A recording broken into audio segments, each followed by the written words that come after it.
그래서 야 거기 뭐가 멋있더라? 뭐 호텔에 뭐가 멋있더라? 얘기를 할 수 있잖아요. 그 동료예요. 아주 가까운 친구예요. 이 사실을 나는 자동적으로 보고해요. 왜냐하면 훗날에 이 일이 탄로가 날 수도 있어요. 그걸 욕주접 할 거 아니에요. 며칠 날 어디 자리에서 너희들이 이런 얘기를 했어. 말한 놈도 나쁘고 들은 놈도 너도 나쁘네. 너도 똑같이 처벌받으라.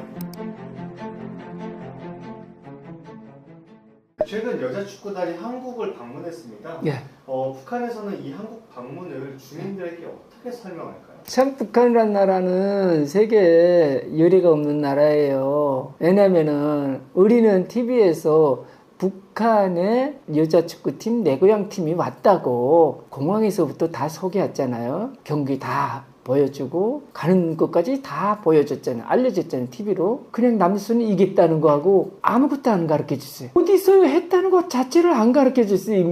주민들에게. 북한 당국이.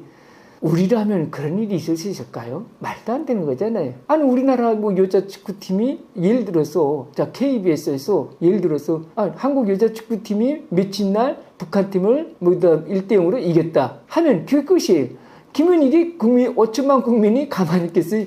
아니 언제 어디서 어떻게 있었냐고 밝혀줘야 되는 거 아니에요? 예? 외국의 어느 도시에서 열렸는지 한국이 어디서 열렸는지 북한 그런 거 아직까지도 남한의 서울에서 했다는 거 안 밝혔습니다. 그 장소는 안 밝혔어요. 남선과 한 번 이겼고 일본 결승하고도 이겼다는 거 다 했어요. 보내줬는데 그 소식만 전했어요. 자 그런데 북한이 이제 인접하고 있는 나라가 중국이잖아요. 아무래도 거기는 아무리 통제해도 소소하게 소식이 다 들어가요. 중국은 뭐 우리나 같고 뭐 우리 한국 소식 그대로 동북삼성에는 그대로 이제 뭐 계속 이제 유포되는 그런 세계고 거기에 이제 암암리에 중국 전화로든 뭐 아무리 물리적 장벽이 있다 해도 중국 전화 숨어 있고 뭐 어디 다 또 그런 밀수꾼들 몰래 이제 다니는 밀수꾼들 있잖아요. 출장자들 있잖아요. 그리고 이제 공식 사사 여행자라고 해요. 북한에서는 그거 개인 여행을 이제 공적 목적이 아니고 이제 개인 여행을 허가하는 게 사사 여행자인데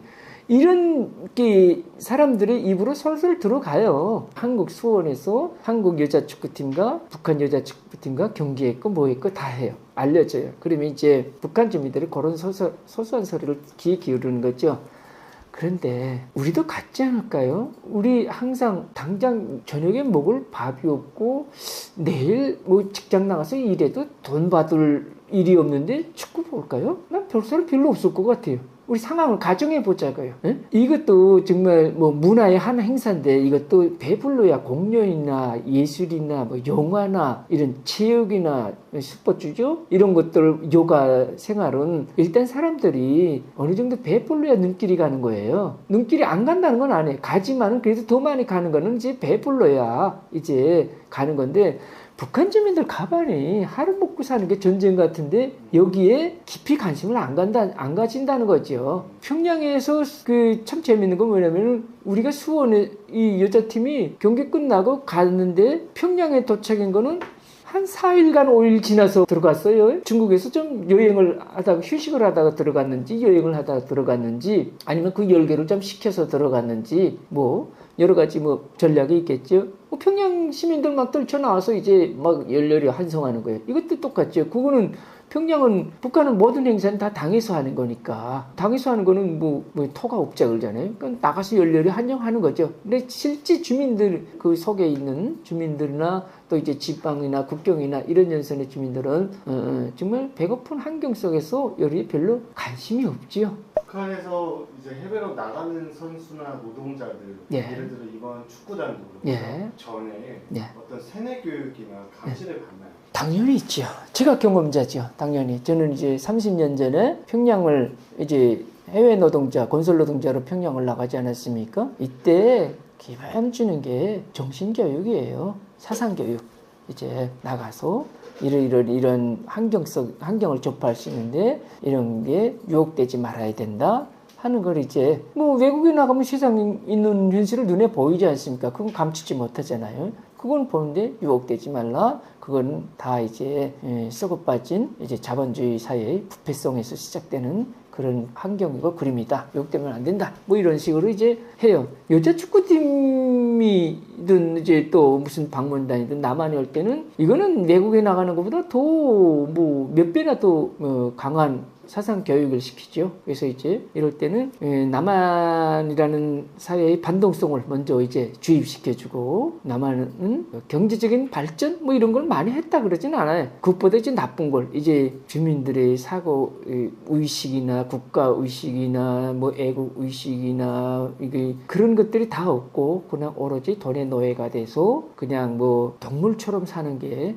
이제, 그리고 사회에 있고 부익부 빈익빈 차이가 할 땅만큼 벌어진 나라이고, 석고병든 뭐 미지의 식민지라는 건 뭐 예나 지금이나 똑같이 할 거예요. 그래야지만 자기네가 돋보이니까, 자기네보다 어떻게 하든지 비교했을 때 나쁜 것만 이제 주입시켜 줘야 되니까, 그래야 흔들리지 않게, 정신이 흔들리지 않지. 좋은 거 보여주면 당연히 사람이 그쪽으로 생각하는 게 본능이 아니겠어요? 그 남한의 이게 선수단 파견할 때도 사상교육을 먼저 가장 철저히 시킬 거예요. 그게 뭐 보위부의 임무나 같죠. 이번에도 여자 축구단 제가 뭐 한 39명인가요? 그렇게 왔다가 갔는데 보니까 이제 와, 보위부 사람들은, 저희들은 보면 알아요. 눈 이제 모색이나 이런 게 스타일 보면 알아요. 아, 이 사람은 이는 통제하기 위해서 왔구나. 그래서 눈철이나 이런 몸매가 보면은 정말 미풍 있고 위험하고 그렇게 보입니다. 그건 탈출을 막기 위한 거죠. 서로 감시하는 그런 분위기도 있을까요? 그거는 여기서 이제 감시라는 표현을 쓰는데, 서로 이제 제가 북한에서 있을 때는 우리 감시라는 표현이 아니죠. 서로 이제 협동해서 이제 질서를 잘 지켜야 된다 그러거든요. 이게 털어놓고 말하면 감시예요. 우리는 이해 쉽게 이제 감시라 그러잖아요. 뭐 간단히 또 비교해도 우리는 김일성 우상하다 그러잖아요. 북한에서는 우상하라는 말 안 해요. 김일성 혁명활동 역사, 뭐 수령의 혁명활동 역사 이렇게 부르죠. 다르죠. 그러니까 감시라는 게 아니고 서로 협력해서 이제 질서를, 우리가 조직생활을 잘 한다 이건데, 이거는 북한 주민들이 태어나서 의식 구조가 생기는 게, 사람이 아마 뭐 유치원 때로부터라고 생각합시다. 그러면 가정합시다. 한 5, 6살 유치원 시절부터는 어쨌든 이제 뭐 굴도 배우잖아요. 굴 배우면서 이제 뭐 국가관도 형성되고 사회관도 형성되잖아요. 이때는 우리가 어떤 나라에 살고 어떤 사회라는 거 유치원 때도 뭐 알잖아요. 이때부터 북한 주민들은 수령, 충성 이런 관이 생겨나는 거지요. 그런 교육을 주니까 여기서 북한 주민들은 1mm의 탈선도 없다고 봐도 저는 가언이 아닐 것 같아요. 그러니까 이제 북한 주민들은 바깥을 전혀 모르고 살기 때문에 당국에서만 가르쳐주는 것만 알거든요. 그러니까 파견할 때도 그럴 거예요. 아마 사회 반동성을 특히 강조하는 동시에 자기의 우월성, 자기 체제의 우월성을 이제 강조해 주는 거예요. 동시에. 그래야만 되는 거거든요. 나만 얘기만 계속 해주는 건 아니에요. 자기네 구에 비해서 우리는 이렇게 우월하다. 그 우월하다는 첫째는 당연히 그거예요. 그때나 지금이나 수령을 잘 모셨다는 거죠. 뭐 다른 나라는 이렇게 수령을 못 모셔서 그냥 뭐 망하는 나라도 많고 인민들이 그냥 고생하는 나라도 많고, 우리는 거기에 비하면 북한은 수령을 뭐 잘 모시는 거잖아요. 뭐 아무 1mm의 흔적도 없이 그냥 김일성에서 김정은까지 지금 3대로 온 거 아닙니까? 다른 나라들은 뭐 한국도 그렇고 쿠데타, 혁명, 뭐 봉기 같은 거 얼마나 많습니까? 그 국가 통치되는 과정에 독재자는 물러나고 또 민주화되고, 북한은 그런 게 없잖아요. 그냥 그러니까 자기네 우월성을 같이 병합시켜서 이제 내보내 주민들에게 이제 그 보내는 것이, 교육을 해주는 것이 북한 당국의 이제 뭐 하나의 준칙이라고 해도 과언이 아니겠죠. 만약에 그 북한 선수단이 네. 한국 공항, 뭐 한국 거리, 한국 호텔 뭐 이런 다 겪어봤을 거 아니에요? 네. 분명 차이를 느꼈을 것 같아요. 예, 당연히 느끼죠. 어떤 장면에서 어떤 부분에서 가장 차이를 느꼈을 거라고 생각하세요? 공항에 들어올 때도 보니까 딱 뭐 앞줄만 뭐 웅시하고 가더라고요. 우리 옆에서 이제 뭐 일반 시민들이 뭐 내 고향 축구 선수단 환영합니다, 반갑습니다, 어서 오십시오 뭐 이런 프랭카드로 다 펼쳐두고 하지, 거기에 눈길 돌리는 거 하나도 없더라고요. 다 그냥 앞줄만 꼬장꼬장 이제 보면서 따라가는 거 이제 카메라로 이제 잡혔는데, 저도 뭐 뉴스 통해서 다 나오지 않았습니까? 그때 그래도 그때는 대충 봤다고 해도 아마 저기서는 봤을 것 같아요. 가면서 전용차에 전세버스에 타고 가면서 이제 카텐을 쳤지만은 콧잠이라는 거 있잖아요. 어쨌든 카텐을 못 열가지고 콧잠이라는 것도 있고, 또 호텔에 2인 1실 그렇겠죠. 수원에 있는 호텔에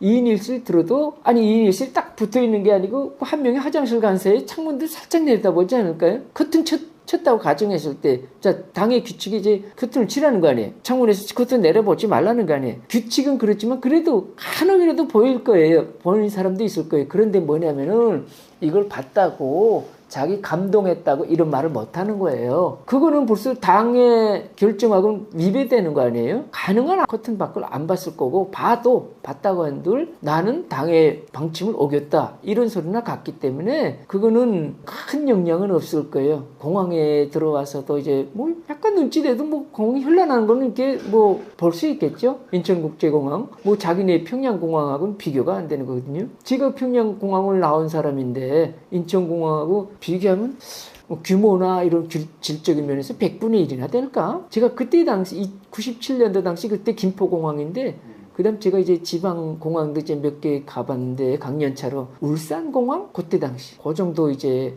규모였어요. 여기 평양공항이 임종원 시대 들어와서 이제 그거 헐고 이제 새로 원래 거보다 한 10배, 20배로 이제 크게 지었는데 그래도 인천국제공항에는 한 100분의 1밖에 안 될 것 같아요. 규모나 이런 공항 서비스면이나 현대화면이나 여러 가지 통신망이나 이런 서비스 질적 면에서는 한국의 100분의 1밖에 안 된다. 그래도 그 무시는 공항을 갖다 눈으로 봤어도 함부로 말을 못한다 했다가는 자기 목숨이 위태롭기 때문에 그게 북한입니다. 이게 북한 주민들이 이제 서로 감시다 그러잖아요. 이거는 남한 말이고 북한 말로는 이제 서로 이제 협동해서 질서를 잘 지킨다 그러잖아요. 그런데 자 2명이든 3명이든 있을 때 한 명이 뭐 이탈을 했든 다른 불순 발언을 했든 했어요. 뭐 3명에서 움직여야 되는데 한 명이 이탈했든가 아니면 또 2명이서 우리 사담도 있잖아요. 뭐 사적인 자리에서 우리 차 한잔 마시면서 뭐 누구 흉도 보고 뭐 이러잖아요. 그게 사적인 얘기잖아요. 이런 와중에 예를 들어서 남선이 좋더라. 야 거기 뭐가 멋있더라. 뭐 호텔에 뭐가 멋있더라. 이런 말을 소위 이제 남선 좀 이제 우호적인 이런 얘기 환경에 그런 생활에 그런 얘기를 할 수 있잖아요. 그런데 A 씨가 그러면 내가 B 씨예요. B 씨 나는 A 씨가 싫은 게 아니에요. 이 친구는 아주 동료예요. 아주 가까운 친구예요. 근데 이 사실을 나는 자동적으로 보고해요. 상부에. 왜냐면은 훗날에 이제 무슨 총화 짓는 과정에 혹은 또 3자 과정에 아니면 또 3자에게서 아니면 또 본인의 입에서 싫은 과정에 이 일이 탄로가 날 수도 있어요. 그러면은 훗날에 그걸 이제 역추적 할 거 아니에요? 가만히 있어봐. 너 몇월 며칠 날 어디 술자리에서 혹은 뭐 식사 자리에서 뭐 너희들이 이런 얘기를 했어? 행동을 했다 그럴 거 아니에요. 했으니까 이제 취조할 거 아니에요. 예, 했습니다. 말한 놈도 나쁘고 들은 놈도 너도 나쁘네. 너도 똑같이 처벌받으라. 이러거든요. 그러니까 내가 뭐냐면은 A씨가 싫어서가 아니라 내가 처벌을 받지 않기 위해서 자동적으로 보고하는 거예요. 그러면 자동적으로 보고하면 어떻게 되냐면은 좀 경한 훈담. 이 본인 A씨는 이제 문제의 발언을 했으니까 이 사람은 뭐다 완전한 처벌 주고 무슨 뭐 감봉도 되고 있고 철칙도 될 수 있고 뭐 추방도 될 수 있고 그 사항에 따라서 나는 훈방될 수도 있고 뭐 아니면 한두 달간 이제 무보수 노동할 수도 있고 그에 따라서 뭐 규정에 따라 그렇게 될 수 있어요. 그러니까 이거는 북한 주민들이 특히 해외에 나오거나 뭐 저같이 노동자로 나오든 뭐 북한에서 뭐 남한에 뭐 운동하러 오든 무슨 담화하러 오든 이것도 해외잖아요. 북한 밖을 벗어나는 게 해외잖아요. 북한 밖을 벗어나는 어떤 사람에게든 이건 다 생활 준칙에 이제 꼭 들어가 있는 이 방식을 절대로 벗어날 수 없어요. 준칙을 지켜야 됩니다. 북한 아이들은 그러면 아직도 세뇌 교육을 받고 있는 것 같은데 대한민국을 어떤 나라라고 배우나요? 한국에서 가르쳐주는 대로 받을 수밖에 없는 거죠. 일단 뭐 우리나라처럼 우리는 초등학생들도 네이버에 들어가고 구글에 들어가서 북한을 다 알 수 있어요. 뭐 유튜브에 조선민주주의공화국 평양 뭐 이거 치면 다 나오지 않습니까? 북한 TV까지 다 나오지 않습니까? 우리는 그런데 북한은 거꾸로 닫아놨으니까. 그리고 김정은이 두 국가로 살자 그랬잖아요. 2023년 12월 달에 3년 전에 이거는 적대적 두 국가로 살자는 건 이제 남한을 문을 닫기 위한 그런 전략에 북한에서는 더 할 수 없는 거죠. 예전에도 알 수 없었고 지금도 알 수 없는 거고 이 상태에서 꼭 자기네 대한 좋은 것만 가르쳐주고 남한에 대해서는 나쁜 것만 가르쳐주는 거죠. 그러면 사람이 그 교육을 계속 받다 보면은 그게 세뇌가 되는 겁니다. 싫든 좋든 비교가 안 되고 여유가 없고 뭐 다른 정보가 있어야 되는데 그런 건 다 일체 없는 거잖아요. 그냥 오로지 주입되는 거는 기계식으로 똑같이 김일성, 김정일, 김정은이 이게 뭐 위대하고 뭐 좋고 훌륭하고 노동당까지 다 이게 밝고 긍정적이고 정의롭게 묘사됐어요. 이거는. 그리고 외부 세계는 모두 다 정말 반동적이고 흉물스럽고 그냥 뭐 정말 사고적이고 정말 그 악의적인 그렇게 묘사됐으니 이 북한 주민들은 정신에서부터 일단 북노동당의 가장 철저한 통제를 받고 있는 거죠. 이거를 7살 때부터 정신토록 받으니까 민간군 뭐 따로 없어요. 다 받아요. 북한 주민이면 그 사이 안에서. 심지어 저도 이제 해외 생활을 3년 임기로 나갔다가 5개월만 하고 왔는데 쿠웨이트에 저는 이제 그때 28살 때니까 그때 뭐 순진했겠죠. 지금 뭐 30년 전에 돌이켜보면은 순진한 생각으로 했던 게 뭐냐면은 북조선 밖을 나가면 북한 밖을 나가면은 외국에 나가면은 외국 식대로 사는 줄 알았어요. 우리 흔히 이런 말 있잖아요. 로마에 가면 로마법 따르라 그러잖아요. 북한을 벗어나면은 외국 현지 방식대로 살겠지 이렇게까지 생각했어요. 역설적으로 생각하면 이게 얼마나 북한 주민들은 얼마나 이거 문외한지 알 수 있는 대목이죠. 그런데 제가 5개월간 나가서 생활해보고 저희 선배들 뭐 몇 년간 일해보고 제 후배들 계속 일하는 그 현장에는 제가 느꼈던 거는 결론은 북한 주민은 태어나서 죽을 때까지 북한 안에서는 물론 북한 나와서도 해외 밖에서도 북한의 규정대로 사는구나. 이거는 죽을 때까지 이걸 깨달았어요. 실제 그랬어요. 외국에 나와서도 그 숙소에도 김일성, 김정일 이제 사진 걸고 그다음에 또 북한 주민들의 생활이 뭐예요? 승경 같은 생활이 학습, 총화, 강연 이런 거 똑같이 하고 북한 내부에서도 하고 나와서도 하고 똑같이 해요. 그러니까 북한이 어찌 보면 80년째 이 그 존재하는 그 무너지지 않고 그 체제가 우리라면 정말 비정상의 체제잖아요. 어떻게 한 사람이잖아요. 김일성부터 김정은까지 한 사람이 어떻게 저 80년간 독재할 수 있지? 우아하지만은 세계 많은 사람들이 다르게 보면은 그게 당연하겠구나. 왜냐면은 북한 주민들은 80년간 한 사람의 통치를 받으니까 바깥을 모르고 바깥에 알았다가 이제 저항이나 뭐 이런 기미가 있으면 그냥 없어진다고 보니까 그게 바로 북한 체제입니다. 이런 교육을 받았던 조선소년단이 올해 창립 80돌 맞고 예. 김정은이 이 80돌 행사에 직접 나왔어요. 이런 행사 챙기는 김정은 좀 의도적인 걸까요? 당연히 의도적이지요. 저는 그렇게 봐요. 북한 김정은은 북한 체제는 일단 우리처럼 뭐 5년마다 정권 바뀌는 체제가 아니잖아요. 김일성부터 김정은까지 한 사람 집안이 정신토록 죽을 때까지 다 하잖아요. 할아버지 그렇고 아버지들 다 죽을 때까지 그 현직에 있었잖아요. 자기도 같아요. 근데 분명히 김정은도 미래 세대가 있을 거 아니에요. 자기 자식이잖아요. 그러니까 이게 국가도 미래 세대까지 계산하는 거예요. 그러면 김정은을 받드는 지금 김정은이 지금 43살이에요. 40대 중반이 안 됐어요. 그러면 그도 언젠간 나이 먹잖아요. 세상 사람하고 똑같이 자기 후대가 있어야 될 거 아니에요. 후계자가. 그러면 누구든 어쨌든 후대가 있으신데 그 후대 받드는 거는 당연히 아이들이죠. 그렇잖아요. 그러니까 이 후대에게 저는 그렇게 봐요. 북한 당국이 김정은이가 소년단 위에 뭐가 있냐면은 조선 청년동맹이라고 있어요. 소년단은 12살까지의 이제 그 아동들의 정치 조직이에요. 그리고 청년동맹은 우리말하면 이제 청년들인데 청년 그룹인데 요건 이제 그보다 조금 더 나이 많은 이제 한 20대 중반까지 20대 뭐 후반까지든 어쨌든 청년들 속하는 거예요. 17살 때부터요. 빠르면 이제 또 이제 모범적인 사람들은 한 15살부터 청년동맹에 가입을 하는데 이렇게 해서 어쨌든 20대 후반, 30대 초반까지 청년들이에요. 북한 기준으로요. 30대 후반까지도 되겠네요.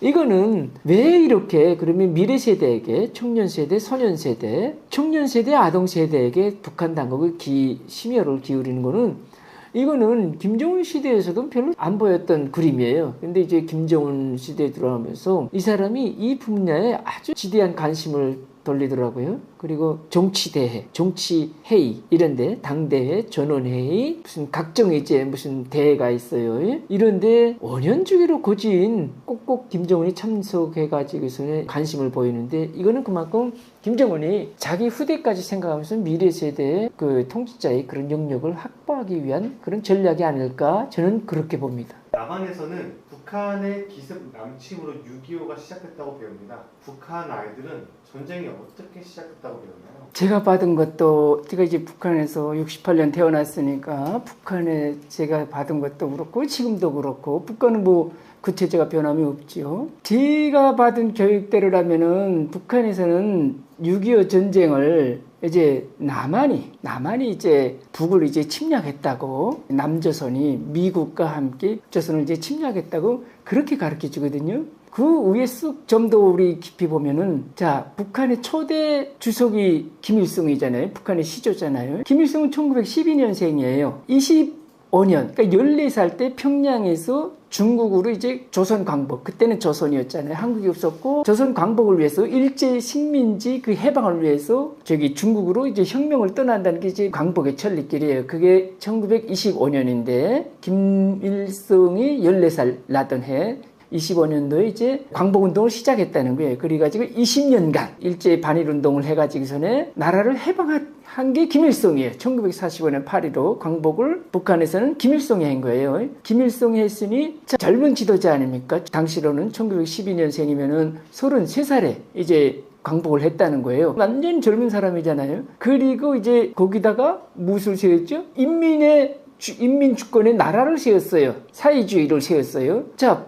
남조선은 뭐예요? 8.15 때 이제 일제가 패망하면서 북한에는 소련군이 진출했어요. 해방과 동시에. 남한에는 그걸 대응하기 위해서 9월에 한 달 뒤에 미군 제7보병사단이 주둔하기 시작했어요. 이렇게 쭉 왔어요. 왔는데 그렇게 오다가 48년도에 대한민국 건국됐죠. 건국되면서 이제 그해 8월에 건국됐고, 그다음 9월부터 49년 6월까지 미군 철수가 있었어요. 실제 있었어요. 근데 뭐지요? 북한에서는 그거는 안 가르쳐지는 거예요. 미군 철수가 있다는 걸. 미국이 항상 둥지 틀고 있어가지고 사회주의, 이게 인민의 낙원인 이제 사회주의를 없애버리려고 전쟁을 합심해서 일으켰다. 남조선과 미군이 같이 공모해서 사회주의 조선을 지도해서 없애버리고 침략 전쟁인 것이 6.25 전쟁입니다. 북한에서는 조국 해방 전쟁이다 그래요. 그거는. 7월 27일 전쟁에서 이긴 날이 아니라 전투를 멈춘 날입니다.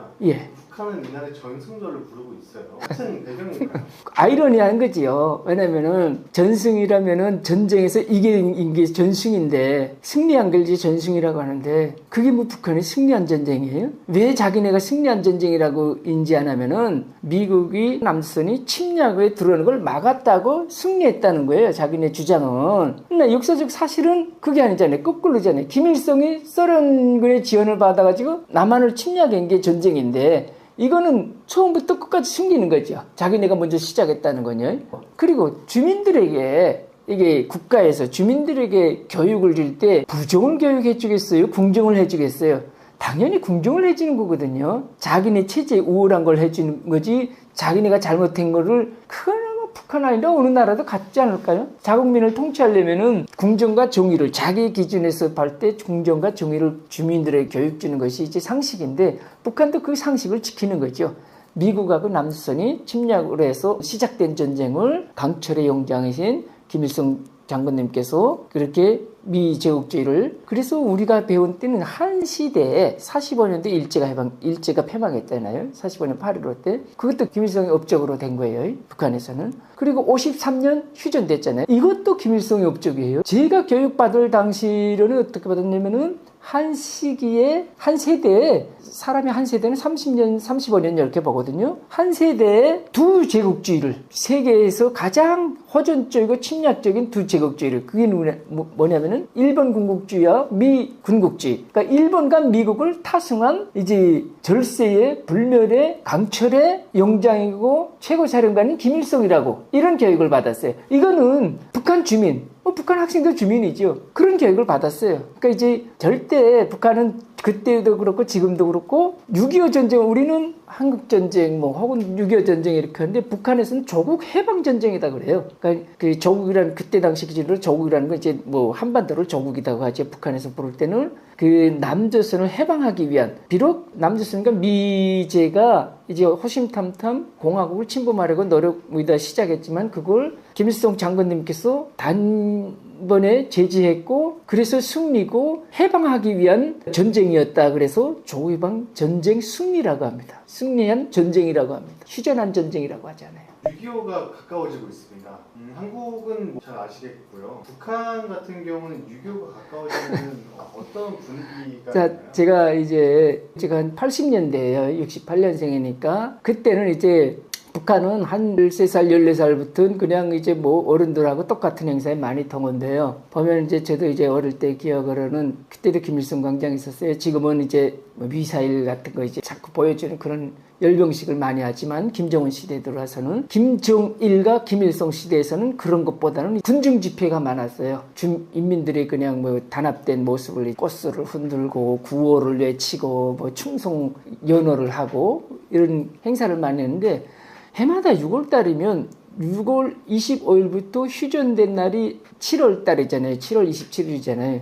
요 기간을 한 달에서 2일간이죠. 한 32일간 정도는 북한에서는 뭐냐면은 반미투쟁 월간이에요. 전쟁 시작해서 휴전될 날까지는 반미투쟁 캠페인 같은 걸 이제 벌리는 날에 사회제나 기관이나 단체나 이런 데서 뭐 북한은 모든 뭐 기관 단체는 다 국가 소속이니까 개인 소속이라는 게 없으니까 국가에서 당에서 그렇게 정해지는 그런 기관인데 이때 기억을 제가 말씀드리면은 6월 25일 맞으면서 이제 평양시 군중 집회 나가요. 그러면 이제 미제를 타도하자, 미제를 무찌르자, 조국을 통일하자, 미제를 몰아내자, 뭐 이렇게 남조선에서 뭐 이런 구호, 미국이지 뭐 미국 놈 뭐 양커백이 코 뭐 이렇게 그리고 거기다 미국 놈을 뭐 찢어 죽이자, 뭐 이런 그 여러 가지 그런 포스터 들고 구호 들고 이렇게 나가서 광장에서 1시간 정도 하는데 이제 그 뭐 기본 연설도 하고 뭐 합창도 선창에 따라서 합창도 하죠. 그걸 보고 이제 은어로 공식 용어 아니에요. 그 행사를 보고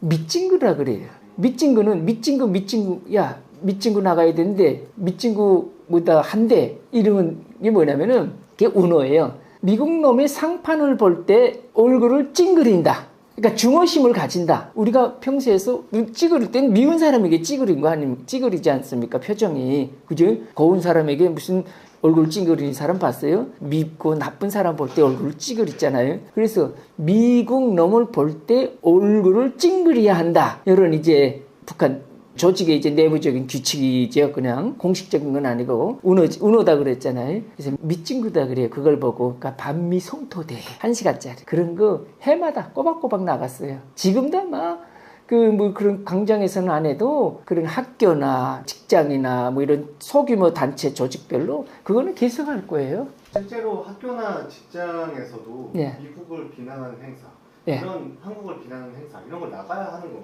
당연히 나가죠. 뭐 한국은 또 사립학교라고 있더라고요. 뭐 고등학교, 대학교도 사립대학교 다 있는데 북한은 사립이 없어요. 사립 자체가 다 국가에서 운영하는 대학이고 학교인데 학교도 당의 지시를 받으니까 이런 땐 주로 뭐 하냐면 학생 때 제가 앞에서도 말했지만 그런 대회도 참가하고 또 뭐냐면 학생들이 요를 지어가지고 주변에 공장기업 그러니까 아버지 어머니들의 일터이죠. 작업장이죠. 이런데 열을 맞춰가지고 이제 또 미국 놈이 반대하는 노래도 많아요. 학생 때부터 가르쳐 주는 게 김일성이 칭송하는 노래도 많고 미국 놈 남조선 반대하는 노래도 많아요. 그런 미국을 반대하는 그런 노래를 부르면서 이제 그 아버지 어머니들이 그런 작업 현장에 가서 위문 공연을 하는 거죠. 우리말로 하면은 우리 이제 뭐 군인들이 이제 위문 공연 받으면 막 사기가 나지 않습니까? 전쟁 때 그거나 같아요. 그러니까 이제 북한 성인들은 뭐 부모, 뭐 아버지 어머니들은 다 이제 성인들은 현장에서 일을 할 때도 다 그 적개심, 미국에 대한 남조선에 대한 그런 적개심, 중오심 가지고 동시에 김일성과 당에 대한 충성심 가지고 이 두 가지를 갖고 사는 사람들이기 때문에 그 현장에 나가서 그 교리를 북돋아 주는 거죠. 의지를 막 이제 뭐 격려해 주는 거죠. 노래하고 애들이 이제 노래하고 뭐 춤추고 뭐 만담하고 뭐 이런 식으로 하면은 연주하고 악기 연주하고 이런 식으로 그것도 1시간 정도씩 광장이나 이런 공공장소에 나가서 하는 학생들도 있고 그건 뭐 다 조직적으로 움직이니까 몇 학년은 어디 가라 몇 학년은 어디 가라 이렇게 다 조직별로 이제 그 분공을 주니까 그거는 뭐 철저히 따라야 되는 거예요. 그 뭐 토가 뭐 이유가 뭐 왜 이런 게 없어요. 북한에서는 그냥 당에서 그냥 무조건 이리라면 이래고 저리라면 저리라는 게 북한의 그냥 뭐 법이라고 할까요? 법이라고 해도 과언이 아니죠. 그러니까 그렇게 아이들은 또 이제 부모 어른들이 현장에 나가서 그런 캠페인을 한다. 6월 달이면 반미 캠페인 한다. 이렇게 보면 됩니다. 근데 실제로 북한 주민들은 완전히 세뇌가 돼가지고 이런 예. 내용을 믿고 있는 건지 아니면 예. 그냥 의무감에 죽지 않으려고 가는 건지 어떤 건가요? 제가 과거를 돌이켜봐도 지금도 그렇고 바깥을 봐야 이게 사실이다 아니다를 알 수 있지 않겠어요. 쉽게 말하면 저희 때도 뭐 인터넷이 80년대도 인터넷이 없었지만 지금 북한 주민들에게는 인터넷 없는 거나 같아요. 개방이 안 된 게 그게 없는 거나 같죠. 그거는 휴대전화는 있어요. 휴대전화는 있는데 그거는 북한 국내용이지 우리처럼 인터넷하고 연결된 게 아니에요. 그 북한에서 인터넷과 연결된 거 보는 사람은 한 0.01%나 될까요? 0.01%나 될까요? 뭐 국산 뭐 수백 명, 수천 명, 거기에 어떤 사람들이 들어가려면 뭐 수령의 가문이나 뭐 가족, 친인척 뭐 이런 사람들, 외국인들, 뭐 그리고 당과 국가의 고위 권력자, 뭐 통치자들, 관계자들은 봐야 되니까 외국을 알아야 되니까 뭐 통치할 거 아니에요.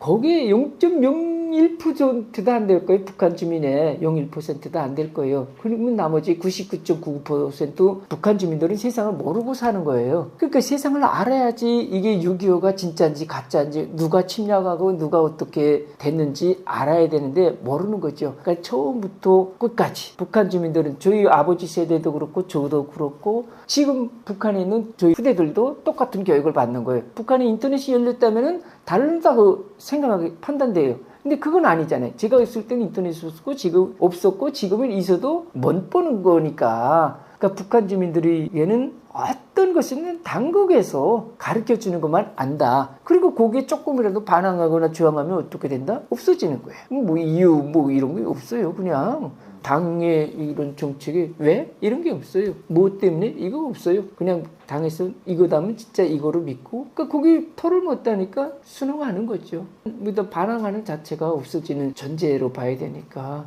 북한 주민들은 그런 생활에 80년간 숙달되어 있어요. 그게 자기네 운명이라고. 사실상 세뇌가 통하지 않는 거지만 어쩔 수 없이 나가는 상황이네요. 그렇죠. 그렇다고 봐야죠. 북한에서 배운 역사가 틀렸다고 느낀 부분들 그런 순간들 언제? 그걸 처음에 저는 한국에 와서 제일 처음 갔던 게 전쟁기념관인가 갔댔을 거예요. 그래서 이제 좀 놀랐던 게 뭐냐면 북한에서는 이제 조국해방 전쟁이다 그러잖아요. 6.25를. 근데 북한에서는 항상 전승절이에요. 10월 27일. 우리는 휴전일이잖아요. 근데 북한에서는 전승절이어서 전승기념관이에요. 전쟁 승리 기념관이에요. 북한에 있는 거는. 한국에서 제가 놀란 거는 여기도 전쟁 기념관이에요. 그래서 제 개인적인 생각은 전쟁을 이거 기념할 만한 기념이라면 좋은 일을 믿어 이제 기리는 게 기념 아닌가? 이렇게 생각했는데 보면 왜 전쟁 기념관이라고 하지? 똑같이? 즉 개인적으로 뭐 전쟁 기록관? 이렇게 하면 더 맞지 않을까? 저는 이제 글 쓰는 사람이고 사색하는 사람이니까 이제 이렇게까지 생각하는데 전쟁 기록관이라고 하면 더 좋지 않을까? 이런 개인적인 생각은 뭐 지금도 서울에 살면서 30년 됐지만은 그런 아쉬움은 지금도 갖고 있어요. 그래서 전쟁 기념관에 가서 놀랐던 게 이제 그 역사를 쭉 보면서 이게 한국전쟁이 김일성이가 남침을 목적으로 시작한 거다는 걸 알았을 때는 벙벙했죠. 그리고 아무리 생각해봐도 그게 맞을 것 같아요. 왜냐면은 북한이 이제 당시에 센 거는 이제 군사력도 셌지만 김일성이 53년도 한국전쟁 개미더 도발을 시작한 기본 요인 중에 하나가 여러 가지도 있겠지만은 소련의 군사적 지원도 받아서 든든하겠지만은 한국사의 좌우경화 이게 너무나 심했어요. 그때 당시 해방돼서부터 50년까지 50년 6월 달에 전쟁이 일어났잖아요. 이 5년간 남한의 이런 정치권의 이념 전쟁, 이념 대립, 갈등 이런 걸로 해서 엄청난 분열과 이런 막 투쟁이 심했어요. 그래서 학자들이 또 저도 자료를 보니까 어떻게까지 판단되냐면 지금 우리 여야 대립이 심하다 하잖아요. 이거는 아무것도 아니야. 그때는 더 심했어요. 이거 10배나 심했어요. 그러니까 이제 금방 식민지에서 해방돼서 아마 그런 것도 있겠죠. 지금은 뭐 어느 정도 민주화가 돼가지고 60년대, 뭐 70년대 민주화 됐다 해도 지금 얼마나 됐어요? 벌써 5, 60년이 넘었으니까 토대가 있는데 그때는 당장 식민지에서 민주주의 국가로 된 거 아닙니까? 북한은 그냥 봉건국가, 독재국가 그대로고. 그러니까 혼돈된 정치 속에서 좌우경화가 이제 반공 대립이죠. 쉽게 말하면 이런 게 엄청 심했어요. 그래서 김일성이가 이걸 약점으로 생각했어요. 아, 요 기회 때 남한을 쉽게 접수할 수 있겠구나. 정치가 중요한 거 아닙니까? 정치 혼란 틈을 타서. 그래서 했다는 그런 연구도 저도 좀 어찌 보면 이제 전문가 한 사람으로서 그렇게도 봅니다. 아, 그랬구나 하고서는. 그런데 이제 웬걸 실제로 우리 역사에서 보듯 3일 만에 서울 점령되고 저기 부산까지 다 부산만 내놓고 다 먹혔던 거 아닙니까? 다행히 뭡니까? 우리가 미군의 덕에 유엔군의 덕에 정말 구사일생적으로 살아난 거 아닙니까? 그리고 뭐 전쟁을 일으켜 도발했던 김일성이가 어쨌든 그 두선 들어온 거니까 이건 우리가 어찌 보면 우리가 승리한 거죠. 거꾸로. 근데 북한에서는 거꾸로 자기네가 승리했다는 거죠. 상대방이 공격해온 걸 막았다니까. 우리는 진짜 북한이 공격해온 걸 우리가 막았잖아요. 어쨌든 그런 피해, 아픔 이런 거는 지금도 북한 주민들에게 잘 알려지지 않습니다. 그러니까 북한 주민들은 그냥 세상의 진실에 대해서 제대로 알고 있지 못하는 것이 가슴 아프고, 저는 그걸 알았을 때 야, 정말 북한이 정말 형편없이 그때나 지금이나 공산체제라는 건, 독재국가라는 거는 정말 자기의 독재자의 개인의 향락과 그런 연구 목적을 위해서 국가를 운영하는 거 아닙니까? 우리는 그게 아니잖아요. 이승만 대통령 때부터 선거에서 된 거잖아요. 김일성 무슨 선거에서 됐어요? 추대라고 하고 제가 자리 차지한 거지. 독재국가와 민주국가는 이렇게 다릅니다. 김주회는 김정은의 신형 구축함 시험 현장에 동행했는데요. 정작 제일 중요한 시진핑의 공식 일정에 보이지 않았습니다. 이번에 나오지 않은 걸까요? 시진핑 그 방북 때 왜 김주애가 안 보였냐 이런 얘기를 많이 하는데 저는 당연했다고 봅니다. 왜냐면은 거꾸로 작년 9월 달에 중국의 전승 80주년 때 이제 김정은이 천안문 막루에 서기 위해서 간 거 아닙니까? 갈 때 이제 김주애를 데려갔어요. 근데 김주애를 데려갔는데 그냥 베이징 역사에서 내리는 거하고 귀국에서 평양 역사에 내리는 거하고 요 두 컷만 나왔어요. 그냥 그 뭐 열차 안에서 사진 한 장하고. 저는 그걸 보고 그냥 뭐 바람 쐬러 갔나? 혹은 뭐 아버지한테 뭐 떼서 가고 싶다고 해서 갔나? 아니면 뭐 북한과 중국 당국이 안 밝힌 무슨 뭐 사진이 있다면 있을 수도 있겠죠. 우리가 뭐 가정을 해보면은. 근데 이제 엄밀히 공개된 거는 그것밖에 없어요. 그리고 그런 연속 차원에서 저는 이제 시진핑이 평양을 방문할 때 자꾸 여러 언론에서도 물어봤지만 내가 안 나올 거다 김주애. 이유는 이제 김주애는 아직 소년이다. 성인이 아니다. 14살이다. 우리가 이제 그것도 뭐 14살이고 북한이 밝혔어요. 우리가 지금 추정하는 게 그렇죠. 근데 14살 미성년자이기 때문에 이런 정치 행사는 나타나지 않는다. 나머지 북한 안에서야 뭐 아버지 따라다니는 거야. 그건 뭐 군부대 가든 뭐 농장에 가든 뭐 학교 가든 뭐 그건 무슨 상관이에요. 그건 뭐 왕이 제 딸을 데리고 다니는데 그건 뭐 아무데나 데리고 다니는 거예요. 그리고 뭐 장성들도 당연히 수령의 딸인데 허리 굽혀서 인사하지 안 굽히고 인사하겠어요? 그건 말이 안 되잖아요. 왕의 딸인데. 그래서 김주애가 이번 시진핑 평양 방문 때 얼굴 안 보인 거는 당연한 것이다. 아직 성인이 아니기 때문에 저는 그렇게 봅니다. 앞으로 김주애가 계속 등장하긴 할 것 같아요. 근데 명백하게 어떤 자리에 어떻게 등장해야 후계자다 이렇게 했을까요? 지금 그 김주애가 또 안 보이지 한 달 남짓 또 꽤 됐죠. 저는 이것도 하나의 김정은의 전략이 아닐까 이렇게 봅니다. 왜냐면은 계속 이제 연달아 노출시키면은 이제 식상한 것도 있지 않을까? 다르게 보면요. 그래서 좀 뜨문이 좀 잊을만 하면 나오는 것도 사람도 같잖아요. 일상에서 계속 아무리 반가운 얼굴도 계속 보는 거하고 드문이 보는 거하고 좀 다르잖아요. 더 반갑고. 이런 전략이 아닐까 하는데 김주애가 그래도 북한 주민들이나 세상에 이제 공식적인 후계자로 인지가 될 사람들이 추정할 때라면 어떤 직함이 있어야 되냐면은 직함 이전에 성인이 돼야 된다고 봐요. 저는 먼저. 그럼 지금 그 애가 14살인데 한 3년은 지나야지. 적어도 3년은 지나야지 17살인데 그때는 무슨 직함을 줄 수 있겠죠? 아버지가 제 딸에게 제 동생에게 중앙당 부부장, 뭐 지금은 부장 직함까지 줬는데, 그러니까 우리 말하면 뭐 청와대 이제 수석 같은 직함이에요. 뭐 북한의 비서라고 하면요. 그런 직함을 뭐 줄 수도 있겠지, 아버지가. 적어도 이제 그 정도는 줘야 이거 진짜 김주애를 자기 후계자로 세우려나? 그렇게도 생각할 수 있지 않을까? 근데 저는 개인적으로 봤을 때 김주애에게 정치 직함, 당 직함은 안 줄 것 같아요. 행정 직함은 모르겠는데 이 정치 직함은, 당 직함은 다 이제 후계자들이 받은 직함 맞아요. 여지껏 김정일도 김일성의 후계자 할 때 이제 조직비서라는, 이건 뭐 2인자나 같아요. 조직비서라는 직함을 가졌고, 뭡니까? 김정은도 자기 아버지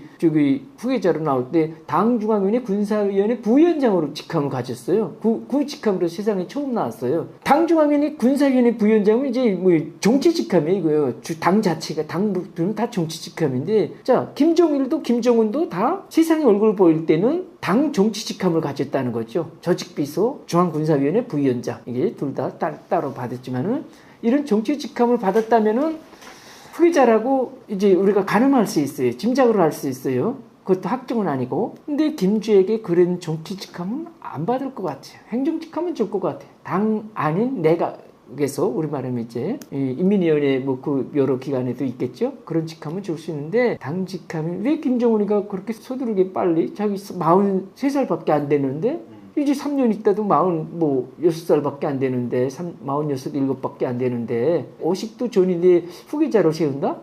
저는 그 사람이, 김정은이 무슨 불치병이나 아니면 마두루같이 오늘 깜짝 세상에 없어질 존재가 아니라면은 그러지 않을 것 같아요. 그렇게 서둘러 후계자를 내세우지는 않을 것 같다는 제 개인적인 예측입니다. 북한 주민들은요, 예. 김정은의 딸, 예. 문제가 되는 게 세습도 문제가 되고요. 예. 또 세습이냐, 그리고 여자인 부분도 문제가 되고 어린 예. 것도 문제가 됩니다.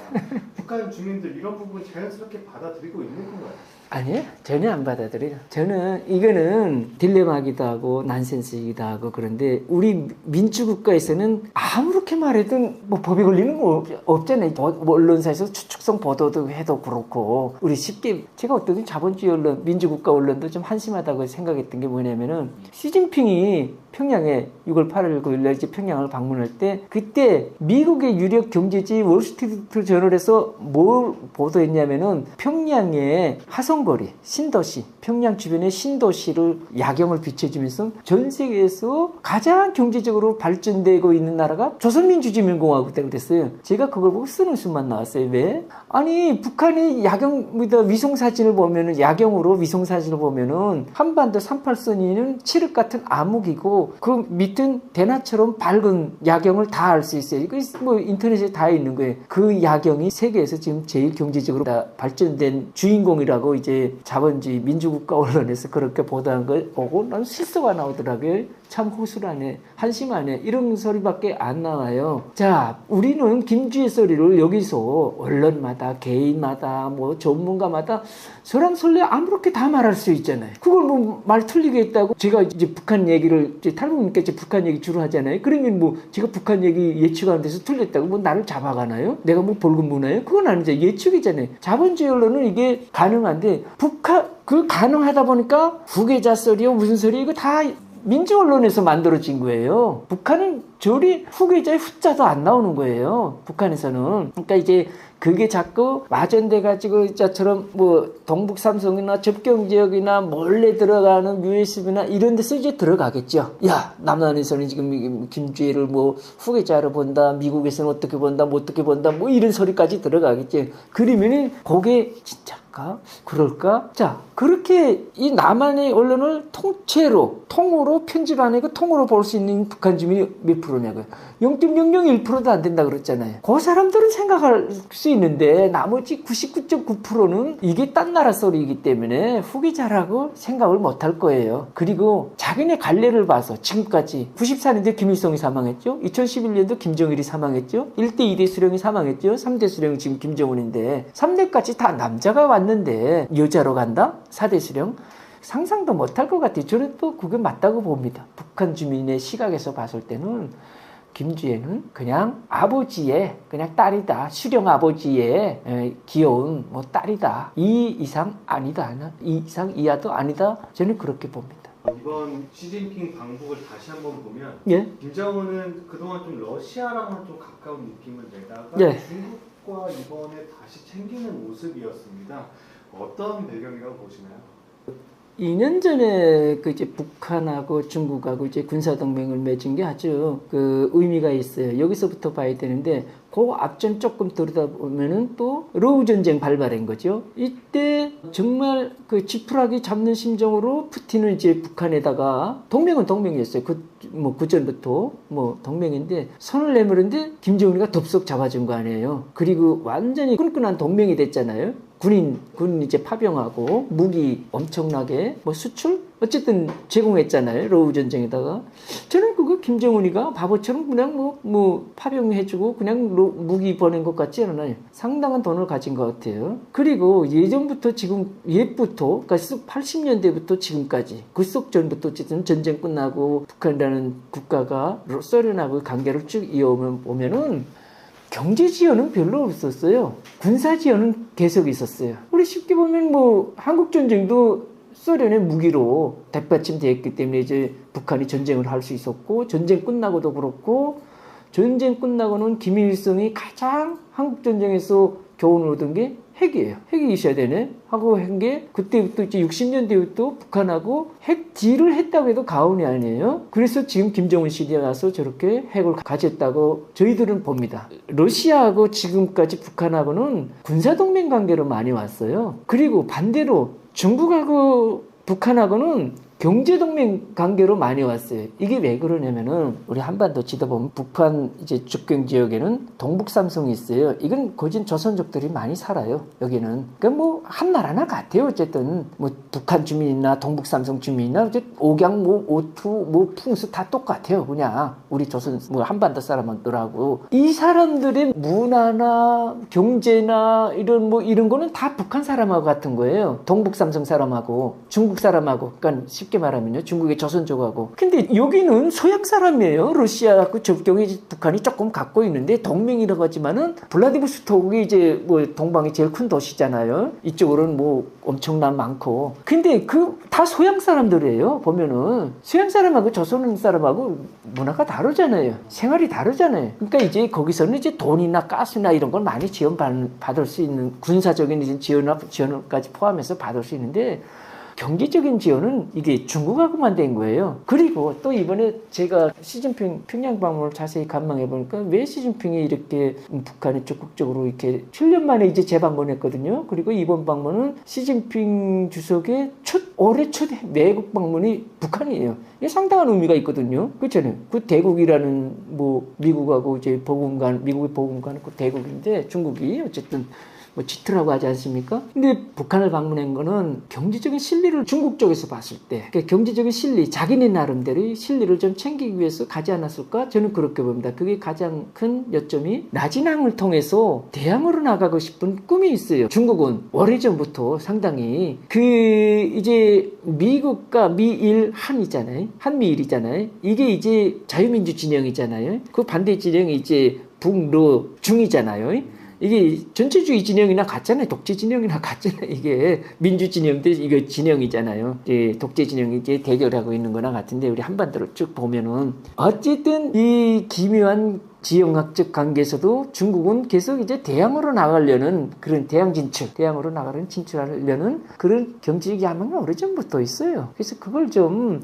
해보려고 나가지 않았을까? 김정은은 또 이제 그걸 비공개회담이나 그것까지 없었다고 하면은 그걸 어떻게 알겠어요? 국가 대 국가 간의 그런 거는 이제 거진 국제법일 거예요. 한 40년, 50년 동안 이 탑 시크릿으로 묶여져 있는 게 관례예요. 모르죠. 우리 50년 뒤에는 그때 어떤 거 했다는 거 밝혀지겠는지 모르지만 지금은 관례상 안 밝혀질 거예요.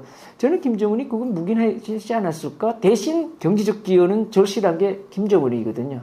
북한 주민들이 지금 그렇게 어렵게 사는 걸 글쎄 김정은이 모를까? 알까? 알면서도 저럴까? 알면서도 방법이 없지 않을까? 그게 해결책이 없지 않을까? 어쨌든 그 주민들이 그런 궁핍한 경제적 그 해방군은 중국밖에 없어요. 러시아에서 받아오는 돈도 있지만은 그 안에서는 러시아의 가장 크고 있는 게 군사적 기원에 많이 의존해요. 그래서 대표적으로 평양 항공망은 이제 러시아 기술이 많이 도입된 군사 기술로, 군사 장비까지 평양 항공망이 유지되고 있습니다. 그렇다면 이제 북중 관계가 실제로 어떻게 흘러가고 있는지, 그리고 북한 주민들은 이런 거가 좀 체감이 되는지 궁금합니다. 중국과 사이가 좋아지면 북한 주민들이 좋다고 생각하나요?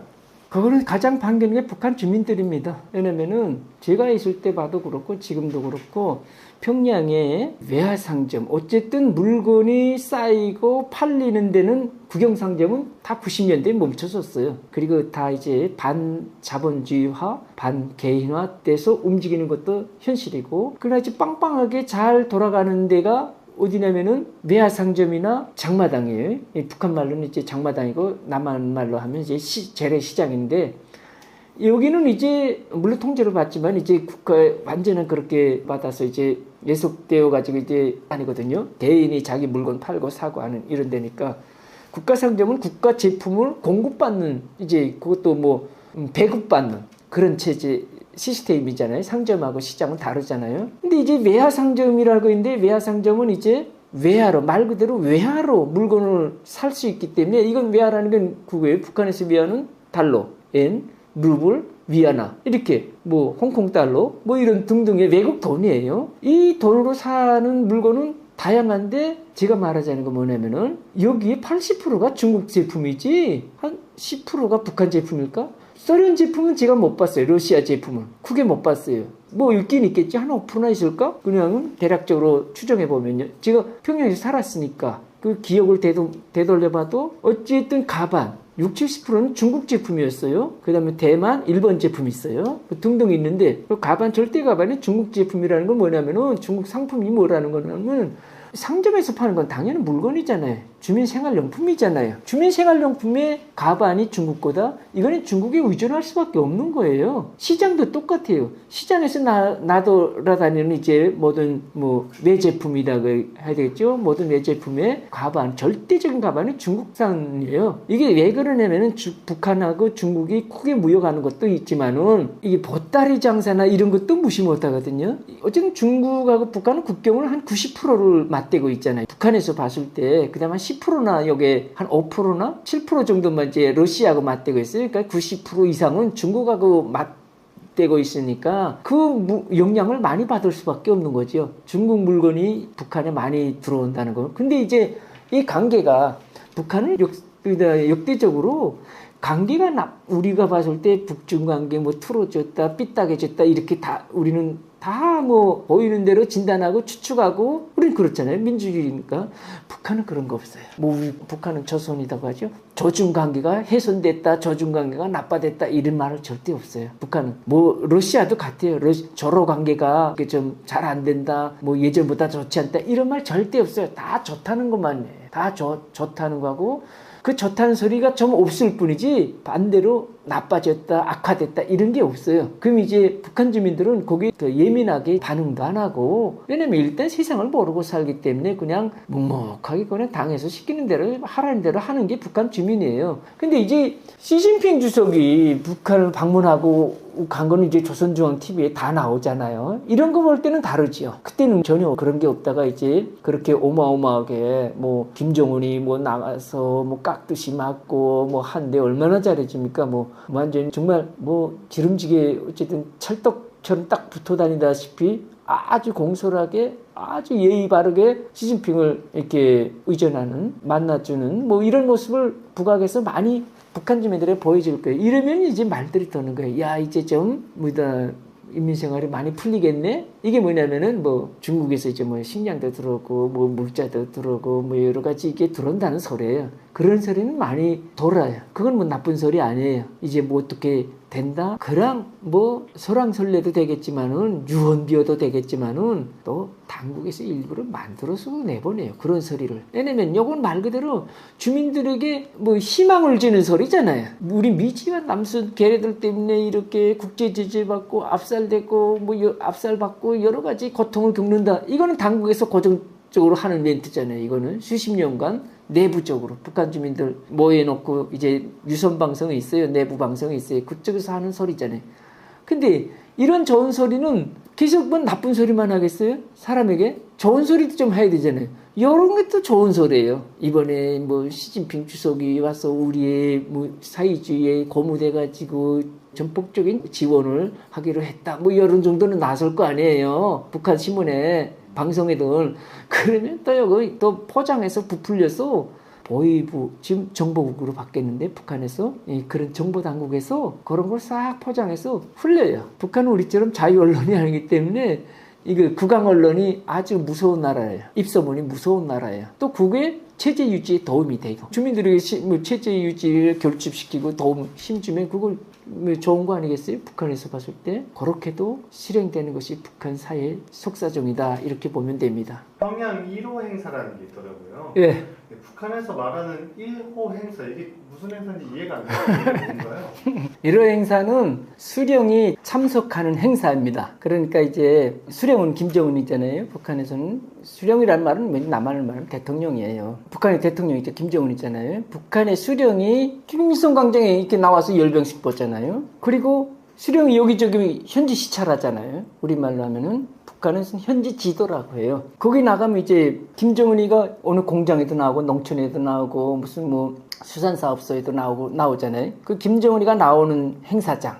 그리고 또 어떤 데냐면은 이번처럼 시진핑이 평양을 갔잖아요. 그러면 김정은이가 공항에 나오잖아요. 공항에 나오고 이제 카프레이드 하잖아요. 이게 승용차 타고 평양 시내 들어가잖아요. 공항에서 시내로 들어갈 때. 그럼 이제 그 인민들이 도로가에 나와서 이제 꽃다발이라고 해요. 여기 말은 꽃술이에요. 꽃술을 들고 막 흔들잖아요. 한영 시진핑, 한영 시진핑 이럴 거예요. 한영 시진핑. 중국에서 숙금평이라고 불러요. 우리는 시진핑이다 그러고. 이렇게 외치는 게 김정일이 등장한 행사든 외국 정상급 행사 이제 정상들이 이제 김정은이 같이 움직일 때 이런 행사들을 다 1호 행사라고 하죠. 1호는 첫 번째는 우리도 대한민국 1호 하면은 1호 공군기 뭐 있잖아요. 그러니까 대통령 전용기 있잖아요. 1호 공군기 하면은 대한민국 1호 한국에서는 VIP다 그러더라고. 지금 대통령을 보면 이제 북한은 1호 그렇다고 뭐 1호 동지 이러지는 않아요. 근데 1호 행사 뭐 이렇게는 불러요. 그거는 공식적인 용어예요. 북한에서는 1호 행사. 1호 행사는 아주 절대적인 혁명적 뭐 이런 계급적 정신을 갖고 참가해야 된다. 뭐 이런 거는 뭐 늘상 듣는 귀에 못이 박힐 정도로 듣는 말이에요. 북한 주민들이. 1호 행사는 그겁니다. 이게 왜 인류 최악의 행사로 불리는 건지 이게 왜 문제가 되는 건지 좀 더 설명해 줄 수 있으신가요?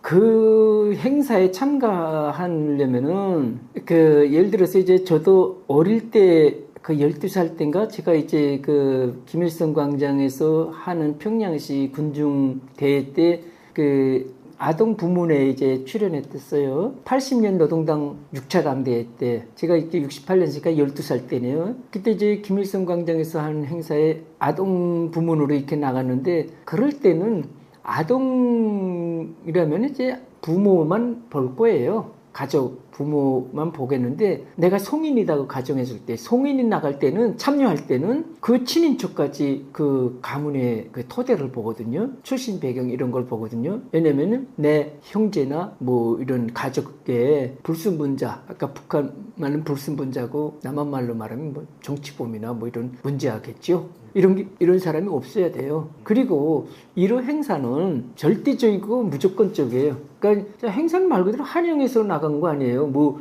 김정은이 나타났는데 김정은 물러가라 그러지는 않잖아요. 막 박수 치면서 만세를 하잖아요. 그쵸? 그게 김정은 1호 행사잖아요. 뭐 우리도 1호 행사 뭐 똑같이 뭐 대통령 뭐 응원하고 지지하고 북한도 대통령 남한도 대통령 행사 그거지 뭐 대통령 반대해서 대만 그게 대통령 행사는 아니잖아요. 그건 있을 수 없는 거잖아요. 북한에서는 이제 뭐 TV에서 여러분들 많이 보겠지만은 김정은이 나타나면 막 울먹이고 발 동동 구르고 그 요거지 스포츠 체육 여자 감독도 보세요. 아주 여기서 위풍 잡고 폼 잡고 뭐 결연하고 당당하게 그런 모습을 보여준 축구 감독도 김정은이 앞에서는 어떻게 했죠? 평양에 돌아가서 몸을 퐁당퐁당 뛰면서 만세를 하고 이렇게 두 손 부르면서 그 국제적인 지도자 그런 위험 있고 뭐 권위 있는 그런 사람도 김정은 앞에서는 선한 심정으로 선한 모습으로 그렇게 뛰어야 되는 거예요. 그래야지 충성심이 있는 사람으로 평가되지. 북한에서는 뭐 여기서 지금 뭐 여기 축구 감독 뭐 벤치에서 앉아서 이제 감독 지도할 때 막 이렇게 위험한 자세도 잡고 이거 뭐 팔짱 끼고 이런 자세를 김정은 앞에서 했다 그런 그 날로 없어지는 거죠 당연히. 그게 다른 거예요. 그러니까 1호 행사는 절대적인 충성심만 있어야 되는 거예요. 그리고 거기에는 이제 생활 환경이 또 다 다르잖아요. 야외에서 할 때는 막 날씨도 뜨거울 수도 있고 반대로 추울 수도 있잖아요. 그죠? 실내에서 하는 건 또 그렇다 치고 김정은이 뭐 야외 행사 뭐 어죽이나 좋아요. 광장에도 잘 나오고 무슨 뭐 바닷가도 잘 가고 오천도 잘 가고 잘 다니더라고요. 공장도 잘 가고 그 야외에서. 근데 이제 야외라는 건 날씨라는 특수성이 있잖아요. 이런데 절대 구애를 받으면 안 되는 거예요. 뭐 날씨가 춥다고 뭐 만세를 뭐 덜 부른다든가 또 뭐 대충 부른다든가 얼굴 표정을 찡그린다든가 이건 있을 수도 없는 거예요. 어떤 자연재해도 자연 조건도 그거는 다 무의미한 거예요. 오직 그냥 절대 훈모, 절대 존경, 절대 지지, 절대 충성 뭐 이런 것만 있지 다른 건 없는 거예요. 그래서 이제 최악의 경우도 되겠죠. 그런 자연 환경, 불리한 환경도 극복해야 되고 오로지 그냥 하나의 김정은 수령에게 충성하는 그런 마음만 갖고 참여하는 게 1호 행사다 이렇게 보면 됩니다. 좀 까다롭게 선정한다고 하셨는데요. 예. 어떤 기준, 뽑히면은 네. 거부할 수 없는 건지 궁금합니다.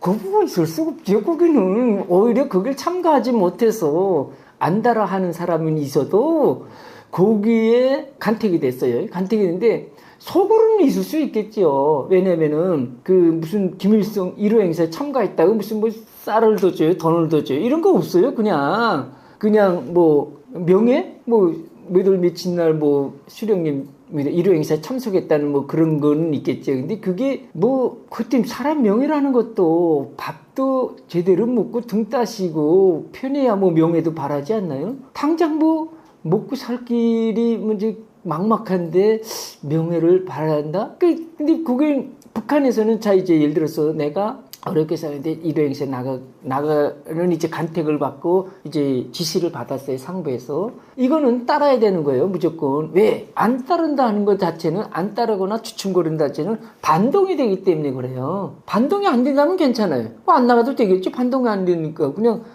근데 이 반동이 된다는 건 또 뭐냐면은 대중 앞에 그 자아 비판을 해야 되는 거예요. 여기 말로 하면은. 그 조직체라는 게 우리도 무슨 뭐 회사원도 뭐 팀도 있고 뭐 이런 게 다 있잖아요. 부서도 있고. 이 부서 사람들 앞에 서서 이렇게 부서 사람들 앞에 예를 들어서 내가 서서 내 사상 총알을 받는 거예요. 나는 어버이 위대한 수령님의 이런 혁명 사상이 부족했기 때문에 이러한 이런 뭐 결함을 범했다.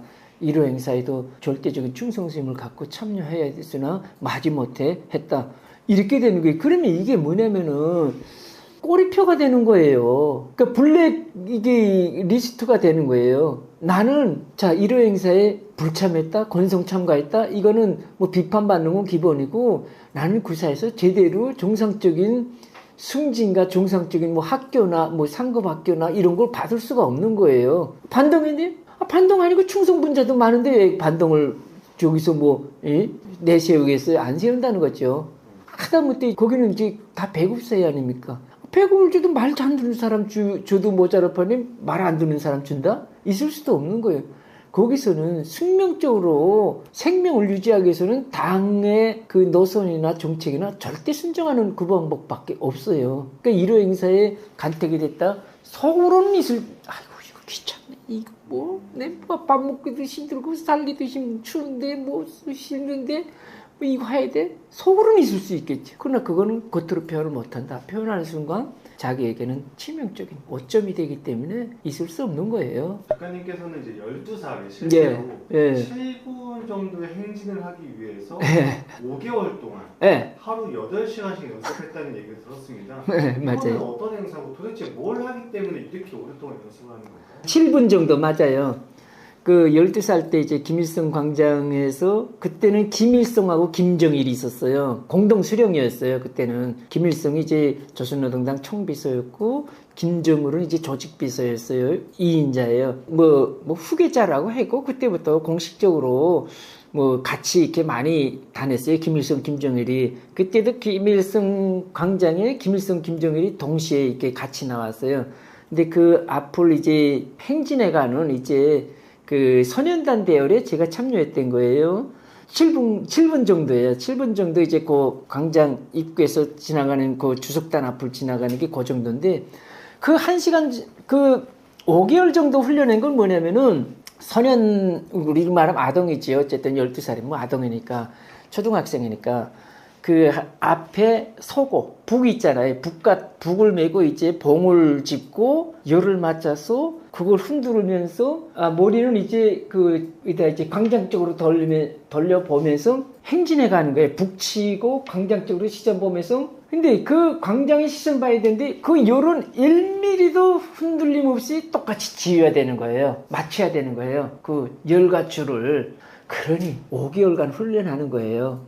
저희들은 학생이니까 그때 학교 공부를 오전에 수업, 오전 8시부터 12시까지 혹은 1시까지 한 5시간, 4시간 수업 마치고 오후 한 5시부터 한 10시까지 한 5시간 정도씩 훈련했던 걸로 생각이 나요. 그 7분간의 그런 행사를 위해서 5개월간 그렇게 했는데 제가 여기 여담으로 조금 더 말하면은 김정은 시대 들어와서 잘하는 게 지금 이제 북한에서 그 열병식이에요. 이건 아주 북한이 트레이드 마크나 됐다고 해도 과언이 아니에요. 여기에 참여하는 군인들이 있지 않습니까? 제가 아무리 공평하게 말할게요. 국군 이제 열병식하고 북한군 열병식하고 비교해봐도 북한 거 잘해요. 잘하는 건 잘한다고 봐요. 이념 같은 거 또 나가지고 순수 군인들의 군율, 그리고 절도, 보폭, 그리고 여러 가지 군복이나 여러 가지 행진 그런 비품들이 있지 않습니까? 열병식에 쓰는 걸 보면은 질서 있고 규율 있고 뭐가 나게 잘하는 건 북한군이 맞아요. 그런데 제가 말하자는 건 뭐냐면은 그렇게까지 되려면은 얼마나 고강도의 훈련을 해야 했을까? 이렇게 내가 추측해봐요. 8개월 보통. 하루 12시간씩. 12시간씩 8개월간 우리나라 국군을 시키면 그보다 더 잘해요. 근데 우리는 그게 민주국가니까 그렇게까지는 안 해요. 우리는. 그냥 열병식이라는 거 하긴 하지만은 저기는 독재국가이기 때문에 그냥 강압식으로 하는 거예요. 거긴 인권이고 뭐가 없어요. 그냥 해야 되는 거예요. 우리는 그랬다가는 대통령이 인권 침해 그런 걸로 그거를 아마 무사하지 못할걸요?